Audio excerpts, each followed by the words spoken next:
con su amistad y yo tengo un gran respeto por Josep Mirón. No hemos militado políticamente en el mismo partido, pero nos unen unas convicciones las más importantes, unas referencias las más importantes, y ello ha hecho de esta colaboración, yo creo que algo modesto, pero fructífero. Por eso también yo expreso mi admiración por la trayectoria personal de Josep Miró en coherencia con sus principios y sus convicciones más profundas. Bueno, para hablar de las elecciones europeas, primero hay que hablar de la Unión Europea y de Europa. ¿En qué momento está Europa, la Unión Europea? Y en mi opinión, la Unión Europea, como la sociedad occidental en su conjunto, se encuentra en una etapa presidida por la transición, es decir, debilidad, es decir, crisis. Las dos guerras simultáneas que tenemos los occidentales hoy, es decir, una en el corazón de Europa y otra en el corazón de nuestra alma, en Gaza, demuestran que nuestros adversarios, los adversarios de la civilización occidental, intuyen, olfatean debilidad. Si no hubiese habido de estas dos guerras casi simultáneas, la potencia de Estados Unidos no ha podido evitarlas, y evidentemente mucho menos la Unión Europea. Pero probablemente estas guerras con estas características no se hubiesen producido hace 10 años o 20 años, ¿no? Y la primera pregunta, ¿por qué? Y la primera pregunta es porque ven que hay mucho desorden en nuestra sociedad occidental, porque hay una crisis que se manifiesta de formas distintas. En Estados Unidos se está manifestando con una polarización como nunca, con una presencia de algunos movimientos políticos impensables, palestinos incluso, en las universidades norteamericanas, con una campaña electoral muy, muy polarizada. No hay puntos intermedios. Pero es que Europa se encuentra en la transición hacia la nada. Y por ello, se atreven nuestros adversarios a hacer lo que están haciendo en estos momentos. Por eso, mi primera referencia es entender la causa entre las causas de lo que nos sucede. Y la causa entre las causas de lo que nos sucede es que un poco nos hemos aburrido de nosotros mismos, de nuestra civilización. Y fundamentalmente se ha ido produciendo una creciente falta de referencias permanentes. Es decir, en términos políticamente incorrectos, hemos sustancialmente perdido la fe. Y esa es la causa entre las causas. Por eso es una crisis en la que las referencias a Dios, las referencias a un sentido de la trascendencia ya no existen. Hemos normalizado la ausencia de Dios en la vida pública. Cuando comenzaron las constituciones democráticas, cuando los padres fundadores decidieron hacer la Comunidad Europea, cuando tuvieron que hacer una bandera, pues fundamentalmente estaban imbuidos por sus trayectorias personales y por sus convicciones de un sentido de la trascendencia. Es decir, que la Comunidad Europea nació con alma pero sin cuerpo. Y al cabo de los 70 años hemos ido perdiendo el alma y ahora lo que tenemos es cuerpo. Tenemos instituciones potentes con presupuesto, pero nos estamos quedando sin alma. Entonces esto fundamentalmente significa que hemos perdido un cierto sentido de la trascendencia. Y toda civilización, para que exista, sea cual sea, tiene que tener un cierto sentido de la trascendencia. La religión tiene que saber jugar un papel. A veces ha sido excesivo, pero ahora lo que es inexistente. Y fundamentalmente por ello hemos convertido nuestra civilización en una civilización de fin de semana. Es decir, lo único que nos importa es el fin de semana. Eso es lo único que es absolutamente innegociable. Esa crisis de comodidad esencialmente es la que preside nuestra sociedad. Y eso significa una crisis de la verdad. Las instituciones que más están sufriendo son las instituciones vinculadas a la verdad. La familia, la institución de la verdad por excelencia. Somos de verdad lo que somos en la familia. La Iglesia. La Iglesia es la única institución que defiende una verdad absoluta. Y eso significa esencialmente que esas instituciones, como son las instituciones de la verdad, están en crisis. Bueno, en definitiva, eso es la introducción que tenemos que hacer para entender lo que nos está sucediendo. Como bien dice Josep, solamente le matizo, no he estado 8 años, he estado 10 años, porque las legislaturas son de 5 en el Parlamento Europeo, y he tenido un encargo importante, sobre todo en la segunda. Yo era el encargado de la estrategia política del principal grupo en el Parlamento Europeo, que era el Grupo Popular Europeo. Y es cuando me di cuenta que nuestro grupo no tenía estrategia. No solo por la incapacidad del encargado de la estrategia, que era yo, sino por algo más profundo, porque no había cohesión en los fundamentos. Es decir, cuando debatíamos impuestos, había facilidad de cohesionar el grupo, no había problema. Ahora, la salud reproductiva, la eutanasia, la familia, el aborto, imposible. Nuestro grupo, el Grupo Popular Europeo, siempre se fragmentaba. Se fragmentaba en función de lo que las naciones decían, es decir, los polacos en una dirección, los holandeses en otra dirección. Los británicos, cuando estaba el grupo conservador en nuestro partido en una dirección, los italianos en otra dirección. Yo ya me di cuenta, cuando creé un observatorio de valores dentro del Grupo Popular Europeo, que en el fondo, porque yo creía que ese era el debate importante, el debate de fundamentos, pero no nos unía, no nos cohesionaba. Y esa es la realidad de lo que ha significado mi experiencia europea. Por eso a veces, al cabo de esos 10 años, yo no quise hacer carrera política europea, porque hubiese tenido que abandonar principios y convicciones. Y yo jugué un papel, insistí en la importancia de los fundamentos, lo conseguí muy poquito, pero es evidente que en ese sentido, en ese terreno, yo puedo trasladar esa preocupación que yo tengo. Entonces, se dice, el Partido Popular Europeo es el partido más importante del Parlamento Europeo. Es verdad. De 705 diputados, 176 son del Partido Popular. Y el segundo partido ha sido el socialista, 144. Pero nosotros no mandábamos.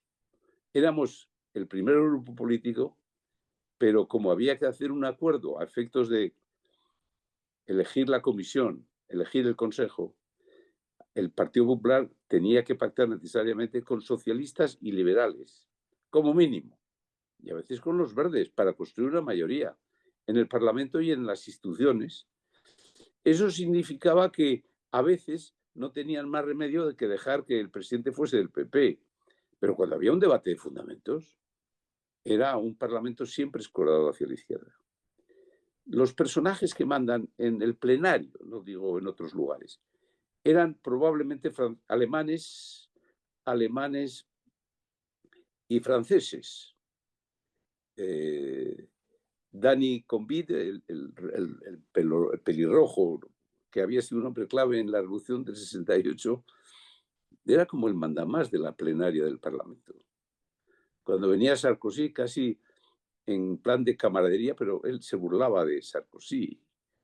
Es decir, tenían un gran sentido de la escena. Los franceses son así. Y en el plenario, pues a veces tenían la respuesta de los alemanes, pero probablemente los demás países, más acomplejados que otros, los italianos, los españoles, no digo los polacos, no digo los húngaros, los daneses, los alemanes, los otros, pues es evidente que en realidad los que dominaban la escena eran las izquierdas. Y por eso, cuando hablo de izquierdas, digo de una asociación entre socialistas, liberales. Liberales es un cajón desastre en el Parlamento Europeo. Se une lo peor, en el sentido estricto de la palabra. Es decir, los que están resentidos de las derechas iban al Partido Liberal y se asociaban, lógicamente, con los socialistas. Y en los temas de valores, los más agresivos. Los verdes y a veces las izquierdas, porque había otro grupo de izquierdas e izquierdas en el Parlamento Europeo. Y por eso en el ámbito cultural, ellos fundamentalmente han gobernado, han ganado El mejor ejemplo, la votación última en el Parlamento Europeo sobre la posibilidad de que el aborto fuese parte de la Carta de Derechos Fundamentales de Europa. Yo no estoy en el Parlamento Europeo desde el 2014, pero en esta década esa situación que yo he descrito se ha agravado.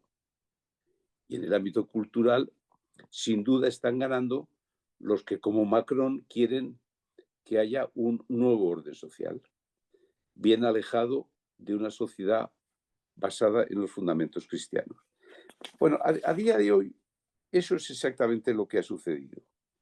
Y entonces, por eso el Parlamento Europeo, en este ámbito, es un elemento activo en la deconstrucción de una sociedad cristiana o en la construcción de un nuevo orden social. Esa es, al menos, mi experiencia, lo que yo he interpretado. Si yo quería tener una presencia política europea como una carrera política como tal, yo me tenía que adaptar a ello. Y al final es evidente que en este ámbito, los demás tuve siempre comodidad en función de mi tarea, pero en el tema general yo no estuve cómodo y yo soy un europeísta convencido, pero es que las líneas dominantes van en otra dirección completamente diferentes a las que yo puedo representar.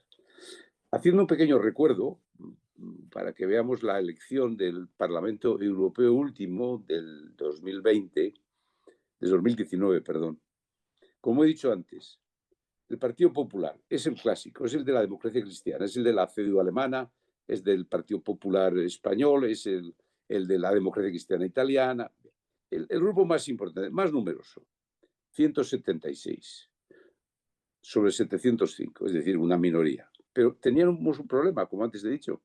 Cuando se debatían fundamentos, valores, convicciones profundas, 2/3 iban en la buena dirección, pero como mínimo 1/3 en la otra dirección, unido a los socialistas y a los liberales. Segundo partido, el Partido Socialista, un poco por debajo del nuestro, 144.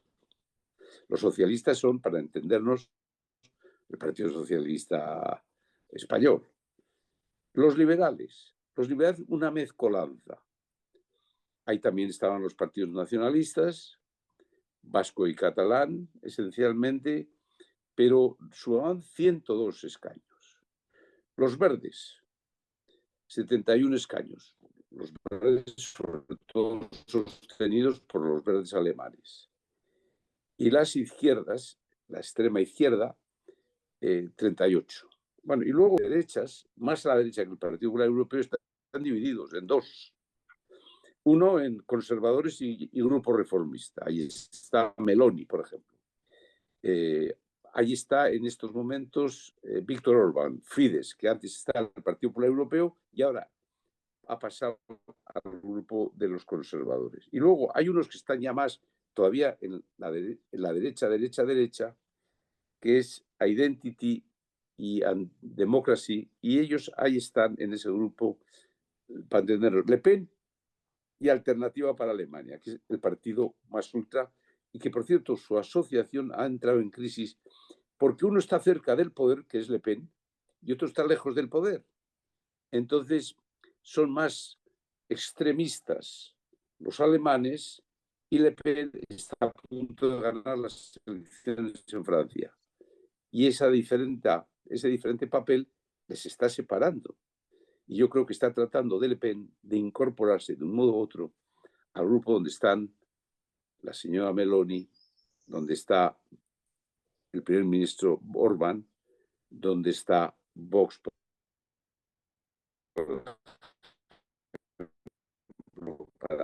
para citarlos. Bueno, entonces, básicos años y en general, pues en general ha sido una asociación de los 177 diputados, 76 del PP, 176, más socialistas 144, más los liberales 102. Esa es la base del gobierno. Eso es lo que ha inspirado todas las políticas que en la Comisión Europea se han realizado y que, por ejemplo, han producido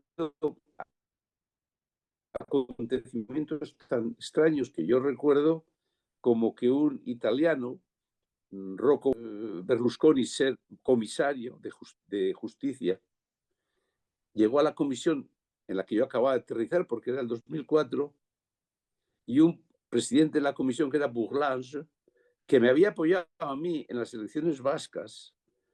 Sin embargo, allí me demostró que era un hombre que detestaba la fe, la religión, y se cargó en aquel examen que no era vinculante, se cargó a Rocco Buttiglione. Cedió Berlusconi, que era primer ministro, y evidentemente tuvo que ser sustituido por otro italiano que era el exministro de Asuntos Exteriores, que no tenía nada que ver con Rocco Buttiglione. Rocco Buttiglione y el ministro de Asuntos Exteriores, buena persona, majo, pero era muy próximo a la masonería. Bueno, en definitiva, esa ha sido la realidad que hemos vivido en Europa. Bueno, ¿qué diría de esos grupos que están en la derecha del Partido Popular Europeo? Que de la misma manera que el Partido Popular Europeo está muy dividido en el tema de los fundamentos, también le pasa a los partidos que están a su derecha. No son idénticos. Y evidentemente están siendo el producto de una reacción que a veces les lleva al extremo. Son más extremistas que radicales. Es decir, yo entiendo que el radical es aquel que va a la raíz de los problemas. El extremista es aquel que cree que es bueno situarse en el extremo.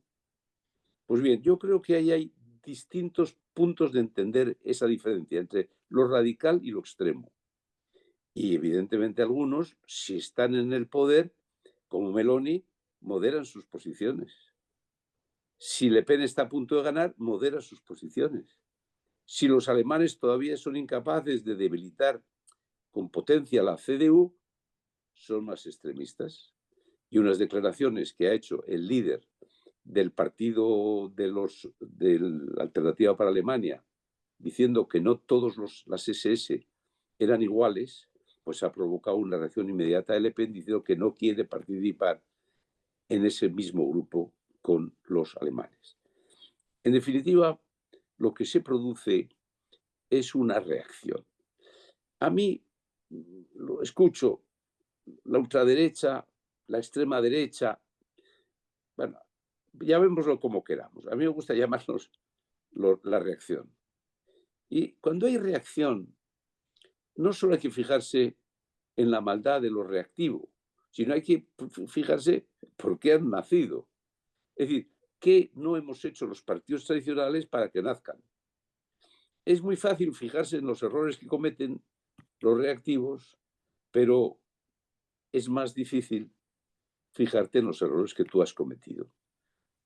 Los partidos populares tradicionales han dejado de ser demócratas cristianos, han dejado de tener referencias permanentes, han estado acomplejados en ese sentido hacia la izquierda, les ha podido la comodidad. Y evidentemente en estos momentos lo que sí se produce es esa situación que a algunos nos da una sensación de orfandad. Es decir, nosotros nos entendemos los errores que han cometido, pero no estamos en la reacción, porque faltan expresiones vinculadas y relacionadas con los fundamentos cristianos. Pero es evidente que se está produciendo el mismo fenómeno de los años 30. El Centrum alemán fue destruido por el avance del nacionalsocialismo. No dio pie a que surgiera una cosa sólida. Lo deglutió prácticamente aquel movimiento tan extremo y a la larga sería tan funesto para el conjunto de Europa, en definitiva.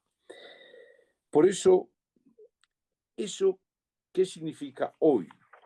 Pues bien, lo que hace falta es decir un poco qué está pasando con lo reactivo, con la reacción. Y entonces primero hay que ver en dónde se está produciendo aceleradamente esa reacción. En Alemania, por supuesto. Le Pen claramente va a ser el partido más votado en las elecciones europeas, muy por delante de Macron, con posibilidades de acceder a la presidencia de la República. Meloni es evidente que ha hecho una cosa muy inteligente, que es entenderse en el gobierno con el Partido Popular y con la Liga Norte.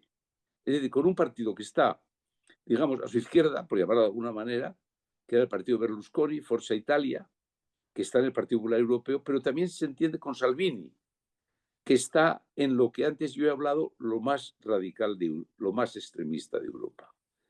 Pero ha conseguido un gobierno que al menos desde fuera pues nos da una sensación de estabilidad hasta el punto que para dividir esa derecha, ultraderecha o derecha, llamémoslo como queramos, lo que hacen algunos es tentar a Meloni.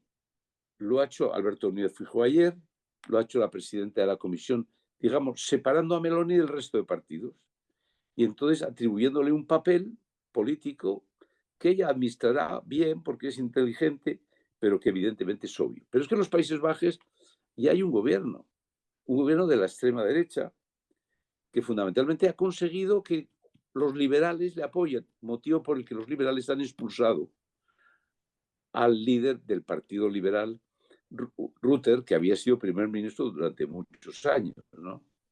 Pero en Gran Bretaña gobierna hoy la reacción, para entendernos. Vox en España es otra cosa. Vox en España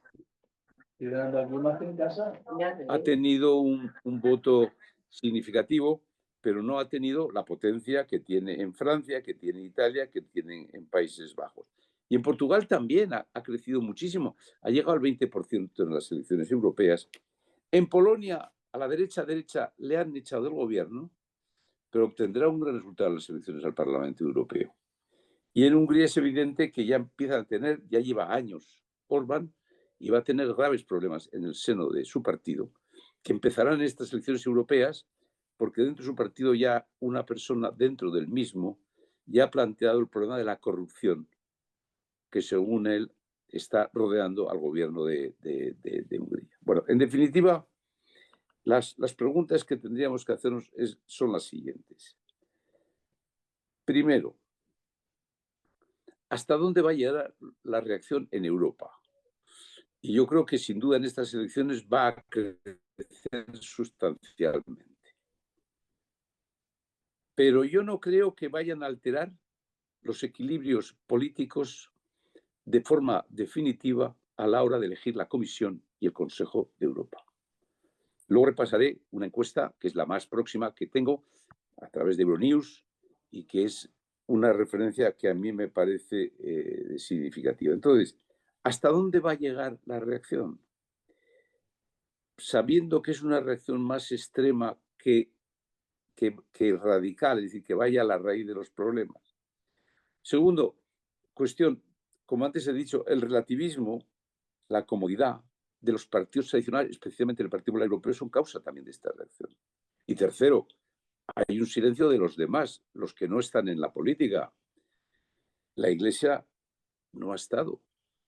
La Iglesia es un gigante dormido en el ámbito y en el debate cultural. Y ha decidido no dar una batalla cultural. Todo eso hace que es evidente que las dudas en ese caso se extremen. ¿Hasta dónde va a llegar la reacción? ¿Van a ser capaces de obtener una nueva mayoría en el Parlamento Europeo? Bueno, pues esa es la duda que todos tenemos, para eso son las elecciones. Pero las elecciones, la última encuesta que yo voy a plantear de una manera general, no nacional, porque este no es el debate, el Partido Popular Europeo crece 3 escaños de acuerdo con las previsiones que se están produciendo respecto de las últimas elecciones del 2019. El Partido Socialista, por el contrario, pierden en las encuestas como 9 escaños. Los liberales son los que se llevan el mayor varapalo. Los liberales pierden hasta 20 parlamentarios. Y los verdes, también en esta proyección, también bajan. Pero si uno hace las sumas, la suma de populares más socialistas más liberales, pese a esa bajada, obtienen la mayoría. El Partido Popular Europeo, si se uniese a las dos derechas, a su derecha, rozarían la mayoría. Pero lo que yo no veo fácil es que, salvo que haya un resultado que no creo, inesperado total, yo no creo que retuercen el criterio del líder principal de esa suma, populares, socialistas y liberales, que es el presidente Macron. Macron va a tener un mal resultado, pero lo va a tener peor el Partido Socialdemócrata de Alemania, el PSD. Entonces, lo que es evidente es que a día de hoy, yo creo que si tuviese que decir algo, creo que la tendencia va a ser que haya una comisión constituida por los tres partidos, Partido Socialista, Partido Popular, con presidente del Partido Popular, y liberales, con el apoyo por debajo de los verdes, pero que evidentemente también tendrán que tener en cuenta lo que ha sido y lo que va a ser un crecimiento importante de los partidos a la derecha del Partido Popular Europeo. Bueno, básicamente ese es el panorama que hoy tenemos. Yo ya no quiero prolongar más mi intervención para que haya preguntas. En cualquier caso, cuando ves la campaña, a veces dices, bueno, pero nadie dirá la causa entre las causas de lo que nos pasa. ¿Por qué ese desprecio, ese miedo, ese complejo de no hablar de la causa entre las causas, es decir, de la falta de referencias permanentes de la Unión? Es decir, de una cierta tradición al nacimiento de la Unión. Pero nadie lo dice. Ni siquiera los fenómenos reactivos lo explican con claridad. Es la inmigración. Yo leí el documento que firmaron en Madrid hace unos días los conservadores europeos de estos partidos, que se llama Reformistas para Europa, los conservadores. Y he de decir que tuve una cierta decepción, porque salvo en el primer punto que se apelaba a las tradiciones, pero no se planteaba con suficiente nitidez la crisis entre la causa entre las causas, ¿no? Eso para los que creemos que esta es la causa entre las causas, reitero, tenemos un cierto sentido de la orfandad, porque o somos incapaces o no tenemos la fuerza suficiente para elevar este gran tema al primer nivel del debate. Bueno, y a partir de ese momento yo estoy a vuestra disposición para las cuestiones, las dudas que queráis hacerme. Yo creo que se puede hablar de lo que queráis, de Europa, de las elecciones, del mapa resultante.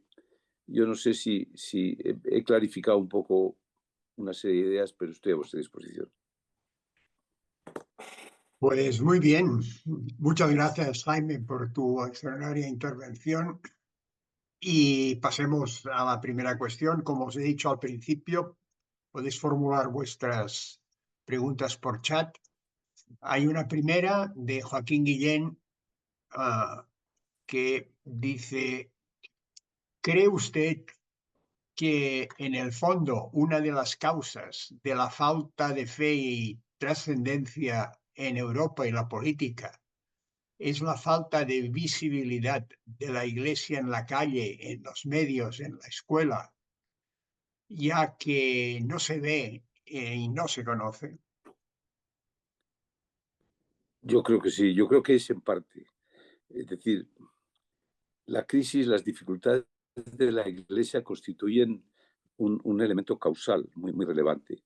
Pero es verdad que nosotros mismos formamos parte de esta crisis. Es decir, nosotros nos hemos creído ya pequeños dioses. Nos consideramos mucho mejor que nuestros bisabuelos, nuestros tatarabuelos.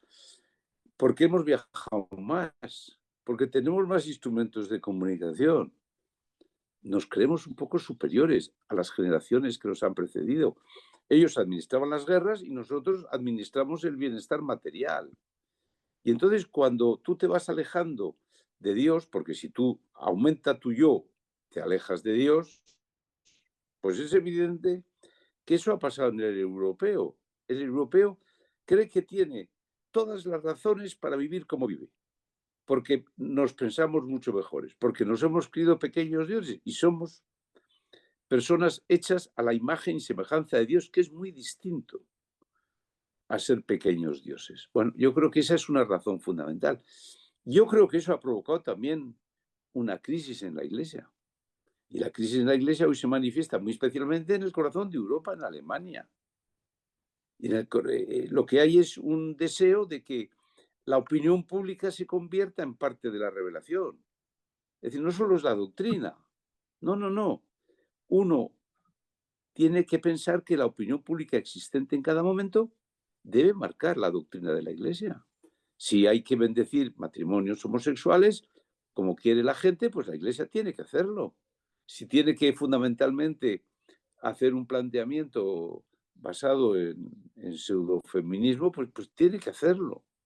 Y entonces es una crisis de adaptación a una moda dominante. Y por eso la Iglesia tiene esa crisis que espero que se resuelva bien, porque los que creemos sabemos que la Iglesia no va a naufragar, aunque sean muy serias las dificultades por las que atraviesa. Siguiente pregunta, que tiene un aspecto muy personal y que por lo tanto tú sabrás cómo la gestionas. Alberto pregunta, ¿a qué grupo votaría usted en las próximas elecciones europeas y por qué? No Esa es vale la este única tipo de pregunta. Digo, no vale, sí que vale. No hay necesidad de igual, no, responderla, pero ahí pero está. debe valer también la respuesta. Bueno, primero, yo no pertenezco ya a ningún partido. Yo dejé el PP hace exactamente 4 años, no, sin ruido. Pero es evidente que mi diagnóstico no era el mismo que estaba haciendo en aquel momento el presidente del gobierno. Me fui sin ruido, sin hacer una crítica. Y tampoco presumo de haberlo dejado. Y tampoco evito el que esté muy orgulloso de los años que estaba en el partido. Pero yo no solo participo en un partido que no es cristiano, pero no estoy. Ahora bien, yo creo que, aunque sea por obligación con Neos, yo no voy a decir a quién hay que votar. Yo lo que planteo es el diagnóstico de Europa, lo que está sucediendo en Europa y cada uno tiene que votar. Yo creo que hay que votar, sinceramente, pero hay que votar, pero muy en conciencia. Se va a producir un fenómeno en Europa que no quiero dejar de señalarlo.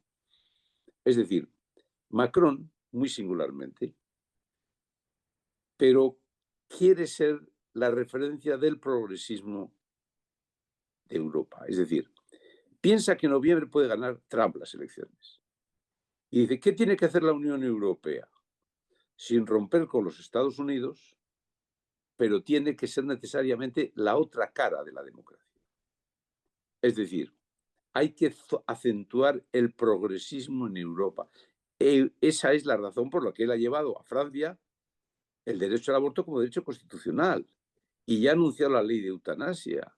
Y es el gran impulsor de que el aborto vaya a la Carta de Derechos Fundamentales. Él quiere llevar en la vanguardia del progresismo a Europa y especialmente con dos hechos. Con el hecho americano, Trump probablemente va a ganar las elecciones, tenemos que ser una referencia bien marcadamente diferente, y en segundo lugar es que en Europa están avanzando la extrema derecha y para parar a la extrema derecha esencialmente hay que hacer una Europa más progresista. Es decir, cuanto más reacción haya en Europa, nosotros tenemos que ser más progresistas. Daniel Fernández dice, visto el abandono de los valores cristianos de los grupos conservadores, en el decálogo recientemente publicado, donde hasta la defensa de la vida ha desaparecido ya de primera línea, ¿por qué no, al fin, impulsar un partido basado en la doctrina social de la Iglesia y el humanismo cristiano sin dobleces ni apariencias? Pues yo creo que habrá que hacerlo, pero lo harán otros. Yo ya estoy muy mayor para hacer esto, pero probablemente Neos y otros movimientos cada vez se van a dar cuenta que el gran debate del la izquierda tradicional, es decir, menos impuestos, más sociedad, menos sociedad, que era lo que separaba a los partidos de la izquierda y de la derecha. tal y como está avanzando un cierto relativismo en todos los espacios políticos. Al final el debate se va a producir entre fundamentos cristianos y relativismo. Es decir, el relativismo hoy es una extraña asociación.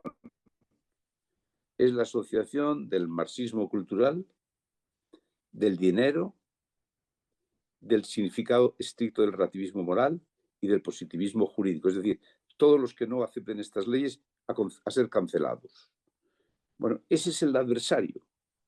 Y probablemente va a ser un debate que nos dirá que los que estamos defendiendo fundamentos hoy no somos unos fundamentalistas, sino simplemente somos unos vanguardistas o somos preclaros en el debate que se va a ir produciendo en nuestra sociedad.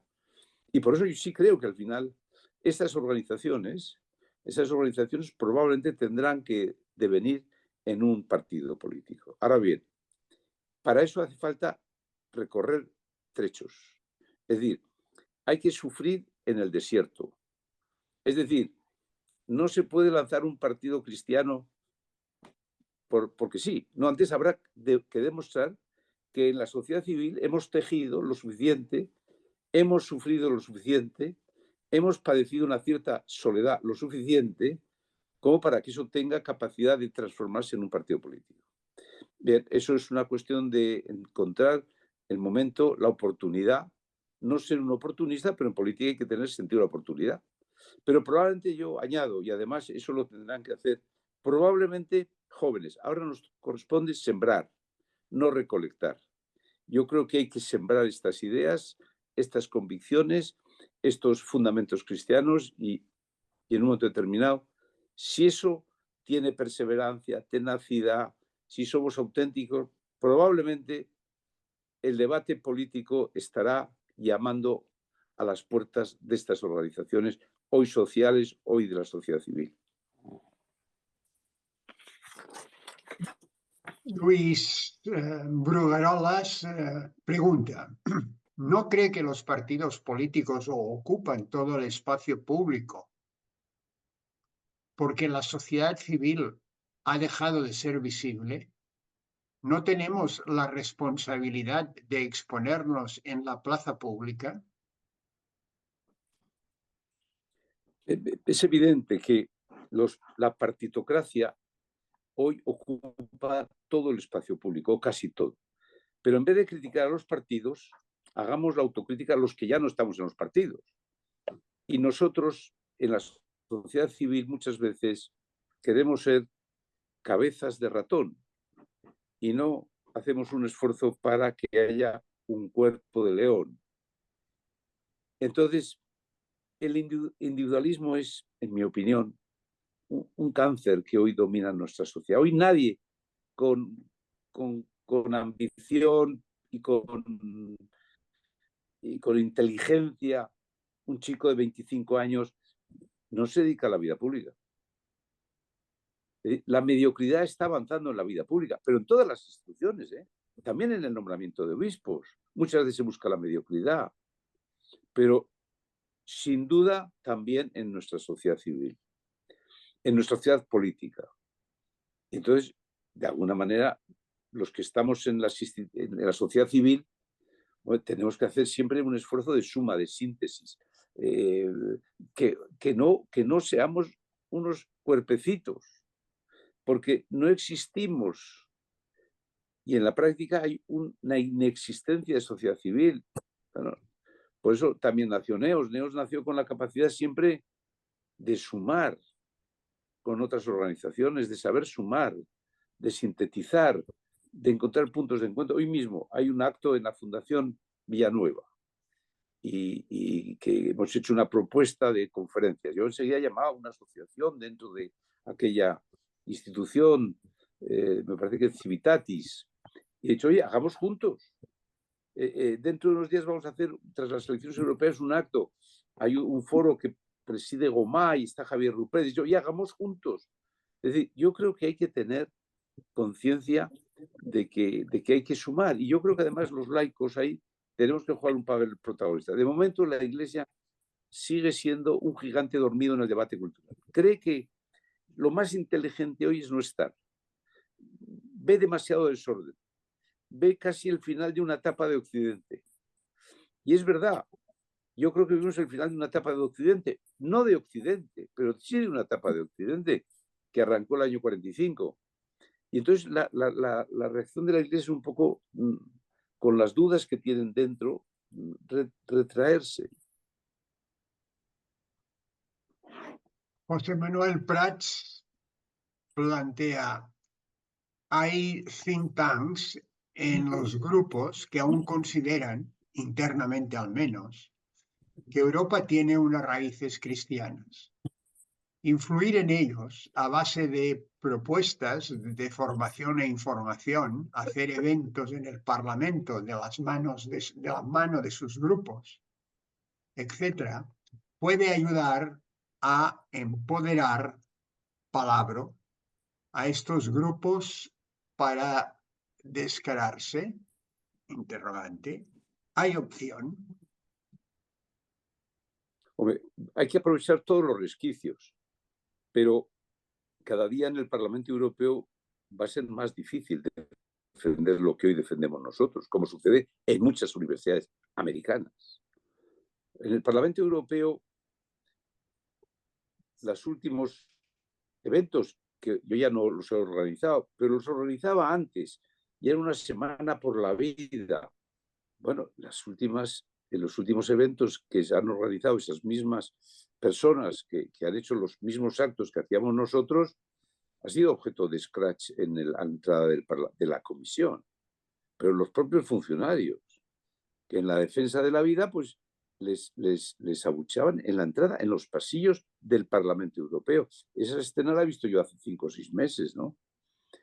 Entonces eso es así. Yo nunca diré lo que es la masonería o la francmasonería, pero yo, de la misma manera que no sé lo que es la masonería española, nunca he sabido. Ni siquiera cuando era ministro del Interior, no me enteré, no supe, no me dijeron. Nada estaba claro, pero yo he sido testigo de una persona muy próxima a mí en el Parlamento Europeo, que era de una comunidad tan importante como Alsacia y que tenía un altísimo cargo en mi grupo, estaba al lado mío o yo al lado suyo, y me di cuenta en un día, me dice, oye, Jaime, yo no puedo votar como tú. Y era un católico, conservador y tradicional de Estrasburgo.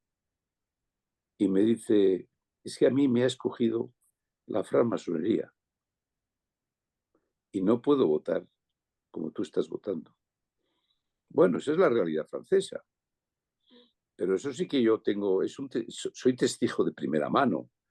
Es decir, que hay un movimiento muy potente que está tratando de que con las circunstancias del inmediato futuro, es decir, Trump gobernando Estados Unidos, ha llegado el momento de activar una sociedad alternativa a la sociedad basada en fundamentos cristianos.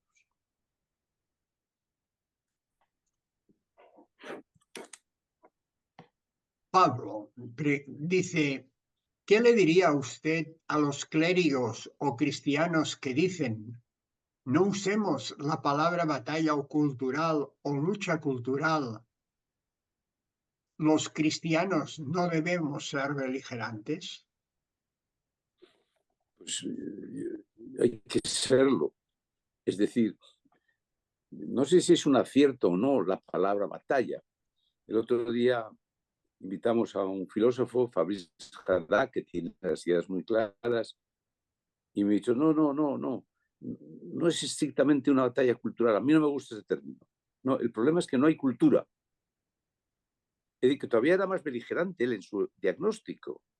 Es decir, él decía, no utilicemos el término de batalla cultural. Ellos han perdido la cultura. Ellos fundamentalmente en estos momentos son unas personas que están alejadas de la razón. Bien, pero bueno, me da igual. Es decir, Fabrice Haddad tenía razón, pero pues eso es una batalla cultural. Es decir, Haddad dice, nosotros tenemos que evitar que la incultura que dirige y que preside en muchos acontecimientos europeos domine. Bien, estoy de acuerdo. Pero lo que esos clérigos u otros dicen a veces es, mira, es mejor no hacer nada. Es mejor no hacer ruido, porque nuestro ruido les radicaliza. Conclusión, tenemos que estar escondidos. Eso yo lo he escuchado, de algún responsable hasta de la COPE. Hecho, ¿no crees que estáis equivocándoos ahora haciendo neos? Porque cuanto más hablemos, más les vamos a justificar en su reacción. Bueno, esa actitud existe, es una realidad. La del no hacer ruido, la de seguir en la incomparecencia cultural, pero eso ya hemos visto el fracaso que conlleva. La incomparecencia cultural te lleva al fracaso. Es decir, nosotros en el ámbito cultural estamos perdiendo 8-0, 8-1. Vamos a suponer que el 1 lo da el Fórum, los movimientos de Hace Josep y Neos. Bien, 8-1. Pero 8-1, No, no estamos empatando el partido. Yo recuerdo un día que en una audiencia que dio el rey a rey Felipe, alto miembro de la misma, y yo les aseguro, me prometí, Jaime, hoy callado, hoy que hable la vida de Ordóñez, no abras la boca. Lo que pasa es que al cabo de la media hora de audiencia, que está hablando muy bien además la vida de Ordóñez, el rey me miró y me dijo, ¿y tú qué opinas, Jaime? Entonces me puso, y yo le dije, señor, estamos perdiendo 8-0. 8-0, sin paliativos. Están ganando los que no creen en nuestras convicciones. Y me dije, pero tú no crees en la fortaleza de las instituciones. Sí, pero yo creo que cuando en un partido se llega al descanso y se está perdiendo 3-0, lo peor que se puede decir es que estamos ganando o que estamos empatando, para ser optimistas. Porque por lo visto el optimismo puede todo. No, no, no. La realidad es la realidad. La verdad es que en el ámbito cultural estamos perdiendo. Eso no nos debe hundir, ni siquiera desanimar, porque la verdad no desanima nunca. Lo que desanima es no hacer cosas, no actuar, estar debajo de la mesa o debajo de la cama. Eso es un disparate. Siguiente cuestión, y quedan algunas todavía. Veremos si llegamos al final de todas ellas.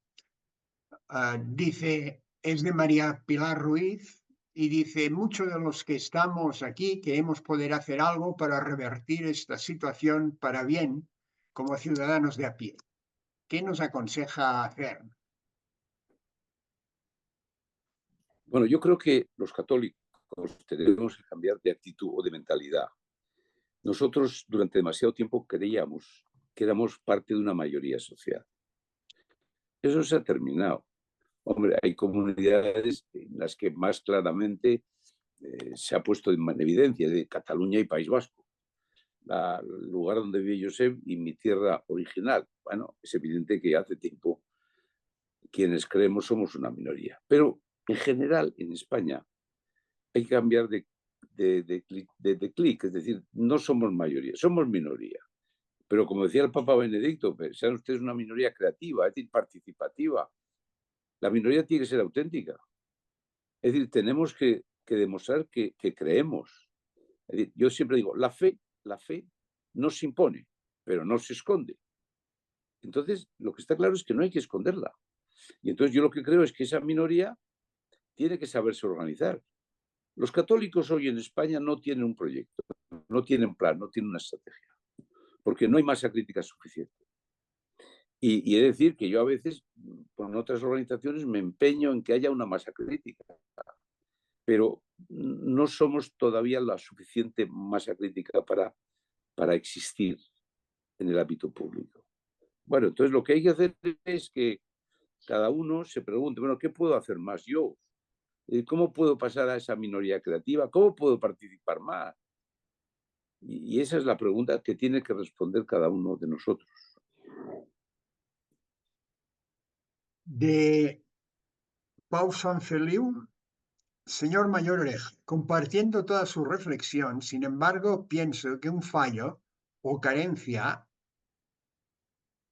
esencial en el Parlamento Europeo está en la falta de autocrítica en voz alta de los políticos creyentes cristianos ante la deriva de sus propios partidos en sus políticas nacionales. Por ejemplo, ¿quién, cuándo y dónde se ha levantado la voz con todas sus consecuencias y con todo el coste político que implicara frente a la aceptación por parte del líder del PP, señor Feijóo, del aborto? Bueno, yo creo que en los partidos en general, en los partidos de la izquierda, la vendetta, incluso el odio, puede sobre la verdad. Y en los partidos de la derecha, la comodidad puede sobre la verdad, como regla general. Entonces, sin duda, cuando un partido asume una posición respecto del aborto, es evidente que dentro de ese partido todos los miembros tienen pánico a discrepar, pero de un signo y de otro. Y eso es una realidad. Claro que hay un fallo. Es decir, hay un fallo hay varios fallos en los políticos. Primero, no saber si irse a tiempo. Segundo, callar excesivamente frente a la disciplina de su partido. Y tercero, una obsesión partitocrática de dominar el conjunto de la sociedad. Bueno, algunos no soy un ejemplo, pero algunas veces hemos resistido, no siempre, porque el único que dijo la verdad siempre fue Jesús y acabó en la cruz. Pero algunos hemos tratado de decir muchas veces la verdad, a lo mejor equivocadamente. Pero eso significa que hemos padecido una cierta soledad. Yo he diagnosticado lo que iba a pasar en España hace 20 años. Y al final me escuchaban en un oído, por un oído y salía por el otro. Nunca me llevaron la contraria. Y yo pertenecía en el equipo no de Aznar, que yo estaba en el gobierno, no, en el equipo de Rajoy, yo estaba en el Parlamento Europeo, yo diagnostiqué una serie de cosas en España, pero no me escuchaban. Y evidentemente no me callé. Yo traté de explicar siempre mi verdad, equivocada o no, pero es mi verdad, porque yo siempre creo que en los hechos siempre hay una verdad y una mentira. Y la pregunta es que si haces un diagnóstico, o aciertas o te equivocas, o es verdad o mentira. Las opiniones son optimistas o pesimistas. Los pronósticos son optimistas o pesimistas. El diagnóstico de una enfermedad es verdad o mentira. No hay más paliativos. Entonces, yo al menos he de decir que yo he tratado de nunca esconder mi diagnóstico. Y a veces eso me ha obligado pues, a irme. En el año 2014 yo me fui por voluntad propia, porque le dije a mi presidente que no coincidía en el diagnóstico que estaba haciendo respecto de España y de su sociedad. Pero vamos, me fui del Parlamento Europeo. Luego ya miré al Partido Popular muchos años después, cuando dije, no puedo seguir en esta situación. En particular, cuando vi que Zapatero se reunía con el secretario general de mi partido. Y dije, bueno, pero yo estoy diciendo hace 20 años que el proyecto que está viviendo España es fruto de Zapatero y de ETA. Y entonces resulta que mi partido se reúne con Zapatero. Entonces dije, adiós, me fui. Pero vamos, dicho lo cual, hay otros ejemplos. Alberto Ruiz Gallardón, cuando era ministro de Justicia, presentó una ley del aborto y en un momento determinado los sociólogos de Camarilla, el sociólogo de Camarilla dice que con eso el Partido Popular va a perder 20 puntos. Y evidentemente esconden el proyecto y Alberto se fue del Ministerio de Justicia.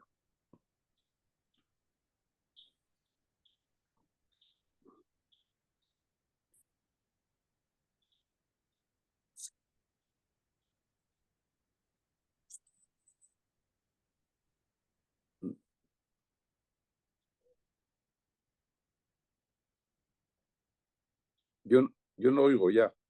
Sí, sí, ahora sí. Bien, mira, si ya te veo a ti, sí. Otra pregunta. dice, es de Mónica, y dice así: ¿usted conoce y le da confianza al señor Luis, entre paréntesis, Alvise Pérez, fundador de Se Acabó la Fiesta, joven sevillano que ha denunciado hace 5 años varios casos de corrupción al gobierno y a los diferentes partidos políticos y se presenta a las elecciones europeas? Bueno, yo creo que siempre, en las elecciones europeas siempre hay fenómenos de estas características. Pero es posible que tengan 1 o 2 diputados, ¿eh? Pero no irán a ninguna parte. Yo recuerdo que pasó lo mismo en el año 89. Yo fui el director de la campaña electoral que estaba encabezado por Marcelino Oreja. Año 89, en aquellas elecciones europeas, apareció Ruiz Mateos y sacó 2 o 3 escaños, suficientes para pulverizar el resultado del PP, que en vez de demostrar que aquella refundación que se acababa de hacer le iba a llevar a los 20 diputados, pues le dejó en 16. Y entonces, esos partidos, con todo el respeto hacia... No, yo creo que no le conozco, creo que les he saludado alguna vez, pero no tengo opinión, de verdad. Ni siquiera como comunicador, que probablemente tendrá un gran éxito, ¿no? Pero esos influencers, desde luego, para ser la base de un nuevo partido político, bueno, no creo en nada de ello. Es decir, puede gustarte lo que dice, pero luego tienes que saber qué proyecto político va a presentar en la sociedad en la que se está. Yo ese tipo de, con todo el respeto hacia él, como tuve siempre por el respeto hacia Luis Mateos, no van a ninguna parte. Quedan 2 preguntas y una felicitación y no formuléis más porque no aceptaré más. Por la hora, no por voluntad mía. Una dice, es de Miguel Ángel López Boada, y dice: señor mayor, no tiene por qué decirnos a quién vota, pero sí le ruego nos diga, a su entender, qué partido se ajusta más al humanismo cristiano o cuál se aleja menos de él para no votar en blanco. O igual, en consecuencia, debemos votar en blanco. Bueno, yo no voy a picar, no voy a decir nada, porque todas las cosas, yo digo, hay que apoyar este partido, la asociación, institución, fundación que presido, pues pierde, yo creo que un factor importantísimo, que es su independencia. Yo lo que creo simplemente es lo que me atrevo a decir, que en esta elección lo que hay que pensar es, vamos a ver, ¿qué partido va a defender mejor las convicciones que yo tenga? No hay que votar nunca al mal menor. El mal menor siempre consolida el mal. Y algunas veces alguien me ha dicho, no, yo voto con la nariz tapada, pero es el mal menor. Pues al final consolidarás el mal. Tienes que buscar el bien menor. Es decir, aquel partido o aquella opción que de alguna manera se destaque respecto de las demás por la defensa de determinadas convicciones. No las todas, porque ya insisto que algunos tenemos siempre hoy un sentimiento de orfandad, pero quizás en una elección determinada dices, bueno, yo creo que para Europa conviene esto. Bien, ahí hay 2 opciones. O bien consolidar lo que hoy hay en Europa, o bien votar algún partido reactivo. Bueno, esa es una gran pregunta que cada uno tiene que contestarse. No insisto más, no hay que votar el mal menor, hay que votar el bien menor. Es decir, ¿qué puede hacer para que Europa cambie de dirección? Bueno, esa es la pregunta básica. Y yo diría que en España lo mismo, pero no vamos a entrar hoy en la pregunta de lo que hay que hacer en unas elecciones en España o en Cataluña o en el País Vasco. En Europa yo creo que hoy hay un riesgo importante de que si la estrategia de Macron continúa adelante, es evidente que Europa va a ser la otra cara de Trump, es decir, la referencia progresista, es decir, la que nos lleve a un nuevo orden social. Bueno, y ya no, y paro aquí, ya no digo más al final, voy a desvelar mi pensamiento y no lo quiero hacer. Está claro. Hay diversas intervenciones de agradecimiento que no voy a leer para dar espacio a la última cuestión, pero que están muy agradecidos. Y es de Juan Eduardo Santón. Dice: señor Mayor Oreja, decía Romano Guardini en los años 50 que estábamos en un cristianismo sin Cristo. ¿No cree que la Iglesia está más preocupada por la evangelización que por la inculturación?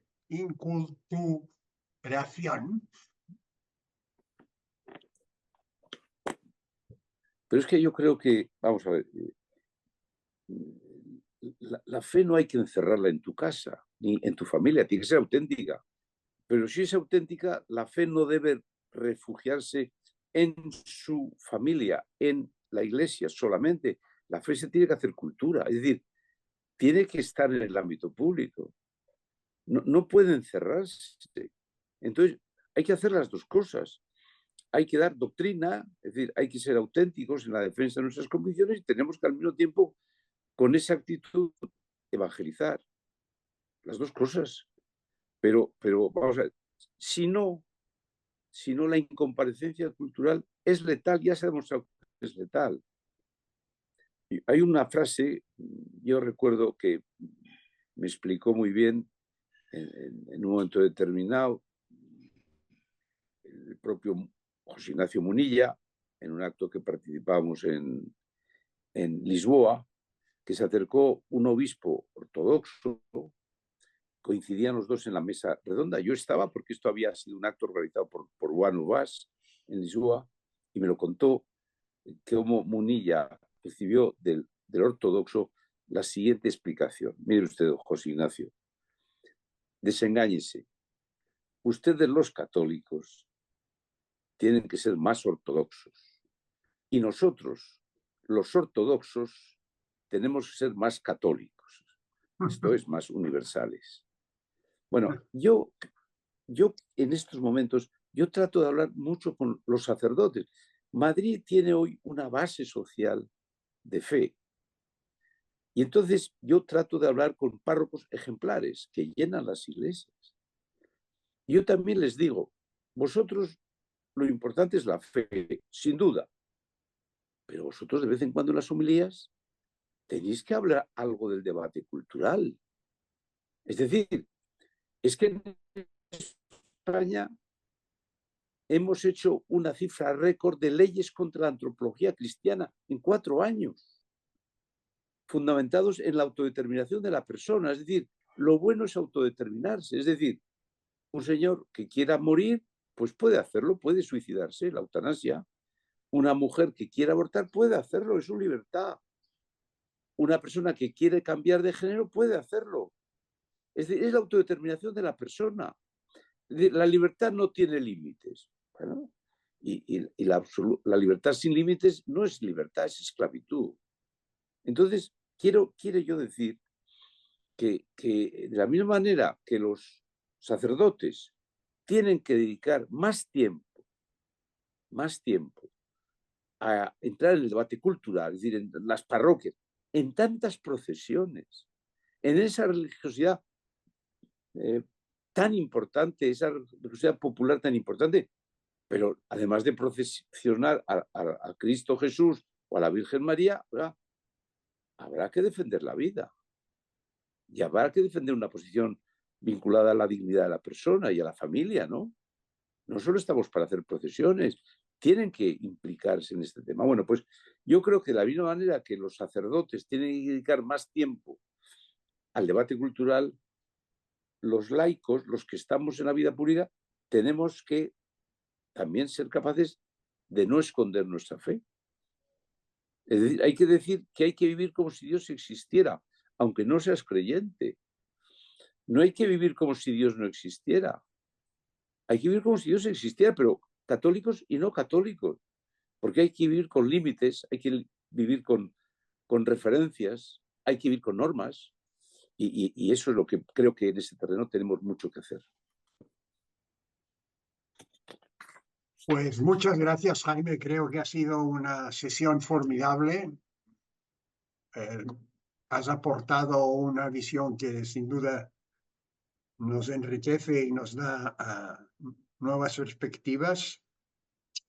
Y a mí, al hilo de tu reflexión, sí me gustaría situar brevísimamente un elemento de novedad, el de la corriente social cristiana, que es, en definitiva, el que viene organizando estas sesiones, digamos, preelectorales no partidistas.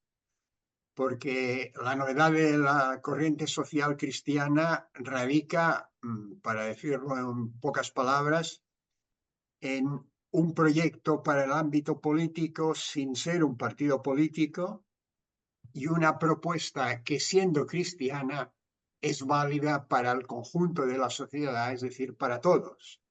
Estas dos cuestiones que a primer golpe de vista pueden parecer un tanto difíciles de combinar, en realidad no lo son y responde a una lógica y a unas razones muy elementales que ahora evidentemente no quiero ni corresponde comentar.